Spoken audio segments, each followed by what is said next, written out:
तो चलिए आज स्टोरी नंबर 2, ठीक है। और इससे एक सीख मिलेगा कि सब्र करना चाहिए, किसी भी चीज़ में सब्र करना चाहिए और अपनी ईमानदारी और अपने वास्तविक स्वभाव को कभी नहीं त्यागना चाहिए। तो देखिए, एक गांव था, उस गांव में एक लड़का रहता था, ठीक है। यंग था काफ़ी। तो वो जो लड़का है ना, वो प्रतिदिन, जैसे क्या था कि वो समझ लीजिए कि लोअर मिडिल फैमिली से बिलोंग करता था, बहुत गरीब था। तो प्रतिदिन काम करता था, प्रतिदिन कुछ पैसे कमाता था, उसी से अपना जीवन यापन करता था।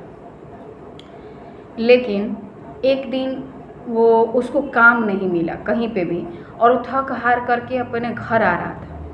वैसे उसकी ईमानदारी के चर्चे बहुत ज़्यादा थे, वो ईमानदार था और बड़ा ही परिश्रमी था, काम करता था, अच्छे से करता था।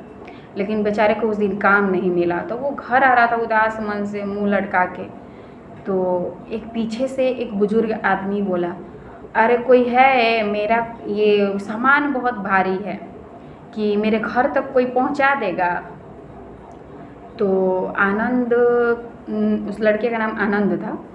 तो जो आनंद है वो पीछे मुड़ के देखा और बोला कि अरे मुझे तो आज दिन भर काम मिला ही नहीं है, चलो इन दादाजी का सामान पहुंचा देता हूँ और मुझे क्या हो जाएगा, मुझे भी कुछ फ़ायदा हो जाएगा। तो जो आनंद है वो उनके पास गया, बोला कि दादाजी मैं आपका सामान आपके घर तक पहुंचा दूंगा, ठीक है, आप मुझे कुछ पैसे दे दीजिएगा, मुझे आज कोई काम नहीं मिला है। तो दादाजी बोले ठीक है, लेकिन ये जो बैग तुम ले रहे हो इसमें ना मतलब ये जो पोटली ले रहे हो, पहले के ज़माने में तो पोटली होती थी ना, तो पोटली ले रहे हो, इसमें ना तांबे के सिक्के हैं, ठीक। तो उसने बोला ठीक है दादाजी। तो वो बोले कि चलिए ठीक है, उठा के चलिए। तो उठा के चलने लगे, तो अब बोल रहे हैं कि चलो ठीक है। कुछ देर दूर जाने के बाद ना एक नदी आया। तो नदी आया तो दादाजी के पास 2 और पोटली थी, ठीक। तो दादाजी बोल रहे हैं कि अरे मैं तो बूढ़ा हो चुका हूँ, अगर मैं इतनी भारी पोटली लेकर नदी में उतरा मैं तो डूब जाऊँगा। एक काम करो, एक और पोटली ले लो मेरा, आनंद। तो आनंद बोले कि ठीक है दादाजी दे दीजिए। लेकिन अब दादाजी बोले कि ये जो पोटली मैं आप तुम्हें दे रहा हूँ इसमें जो है ना चांदी के सिक्के हैं, तो मैं तुम पे विश्वास कर सकता हूँ कि तुम इसे लेकर नहीं भागोगे। तो आनंद बोला कि हाँ ठीक है दादाजी, मैं ऐसा नहीं हूँ, मैं ईमानदार हूँ, मैं कुछ मतलब ऐसा गलती काम नहीं करूँगा, मैं लेकर नहीं भागूँगा। तो फिर क्या हुआ कि दादाजी दे दिए, और वो वाली भी पोटली और साथ में वो जो एक और पोटली था तांबे का सिक्के वाला, दोनों लेकर वो क्या है नदी पार कर गए, और वो दादाजी भी पार कर गए एक पोटली के साथ। और कुछ दूर जाते जाते एक पहाड़ आ गया। अब दादाजी बोले कि मैं इतना बूढ़ा हो चुका हूँ कि मैं एक पोटली उठा कर भी पहाड़ नहीं पार कर पाऊँगा, तो क्या तुम ये पोटली पहाड़ मतलब पहाड़ पार कर दोगे, पोटली, ये पोटली भी ले लोगे? तो वो आनंद बोला कि हाँ क्यों नहीं दादाजी। तो पोटली देते समय दादाजी बोले कि देखो इसमें सोने के सिक्के हैं, लेकिन मुझे विश्वास नहीं, कहीं तुम ये सोने के सिक्के लेके भाग तो नहीं जाओगे? तो आनंद बोले नहीं नहीं नहीं दादाजी, मैंने पहले ही बोला कि मैं ईमानदार हूँ। तो दादाजी बोले चले ठीक है चलिए। तो आनंद जो है, आनंद को 3 पोटलियाँ मिल गई। अब वो 3 पोटली लेकर पहाड़ चढ़ने लगे। अब आनंद के मन में लालच जाग गया।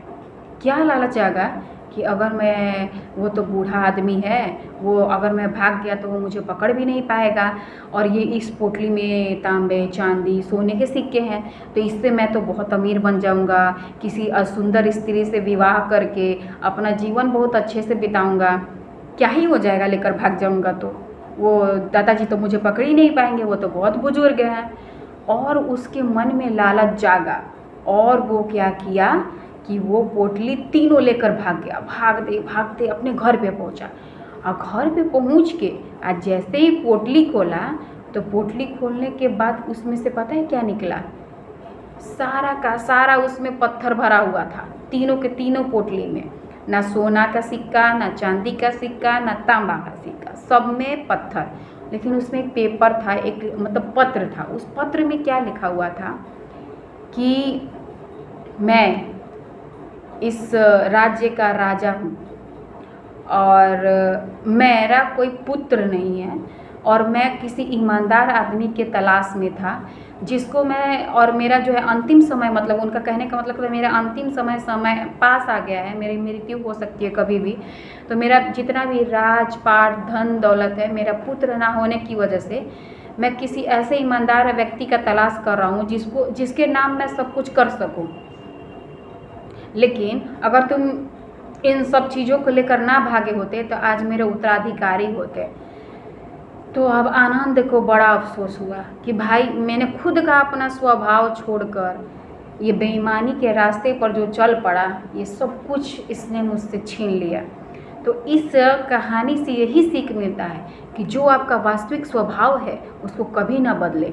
अगर आप आज बेरोज़गार हैं, मान लीजिए कल आपका जॉब लग गया, आपके पास बहुत सारे पैसे हो गए, तो अपनी स्वभाव को मत बदलिएगा।